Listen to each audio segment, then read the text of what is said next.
Hi అండి. Welcome to Jayakumari వంట. ఏ కూరతో అన్నం తిన్నా చివర్లో వేడి వేడి రసం పడకపోతే భోజనం పూర్తయినట్లు అనిపించదు కదండి. ఈ రోజు కమ్మగా గుమగుమలాడే మిరియాలు, వెల్లుల్లి రసం ఎలా పెట్టుకోవాలో చూద్దాం రండి.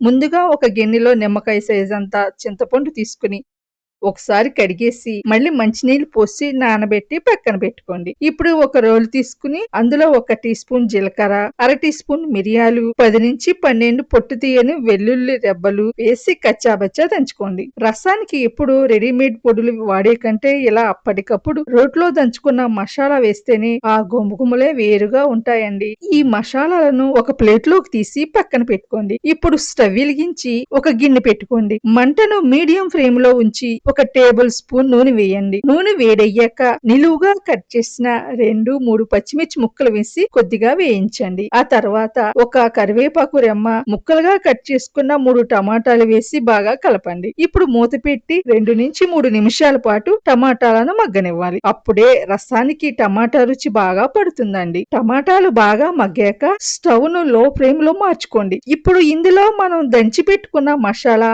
1 టీ స్పూన్ కల్లుప్పు, పావు టీ స్పూన్ పసుపు, అర టీ స్పూన్ కారం వేసి అంతా బాగా కలిసేలా కలుపుకోవాలి.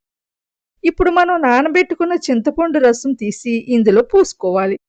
చారు కోసం మీకు నచ్చినట్టుగా 1 లోటా వరకు నీళ్లు పోసి అంతా ఒకసారి కలుపుకోండి. ఇప్పుడు మళ్ళీ గ్యాస్ ను మీడియం హై ఫ్లేమ్ లో పెట్టుకుని మూత పెట్టి చారును బాగా మరిగించుకోవాలి. చూసారా, చారు ఇలా బాగా మరుగుతూ ఉన్నప్పుడు గుప్పెడు కొత్తిమీర చల్లుకోండి. కొత్తిమీర వేశాక మరో 2 నిమిషాలు మరిగించి స్టవ్ ఆఫ్ చేసి గిన్నెను పక్కకు దించుకోండి. చారు రెడీ అయిపోయింది. ఇప్పుడు దీనికోసం తాలింపు వేసుకుందామండి. స్టవ్ మీద ఒక చిన్న పాన్ పెట్టుకుని 1 టేబుల్ స్పూన్ నూనె వేయండి. ఇందులో దంచిన 3 వెల్లుల్లి రెబ్బలు, 3 ఎండుమిర్చి వేసి వేయించాలి. అవి బాగా వేగాక పావు టీ స్పూన్ జీలకర్ర, పావు టీ స్పూన్ ఆవాలు, 1 కరివేపాకు రెమ్మ వేసి చిటపటలాడనివ్వండి. ఈ తాలింపును తీసుకెళ్లి నేరుగా వేడివేడి చారులో వేసి ఒకసారి కలుపుకోండి. అంతేనండి, ఎంతో కమ్మగా ఉండే మన హోమ్ స్టైల్ రసం రెడీ.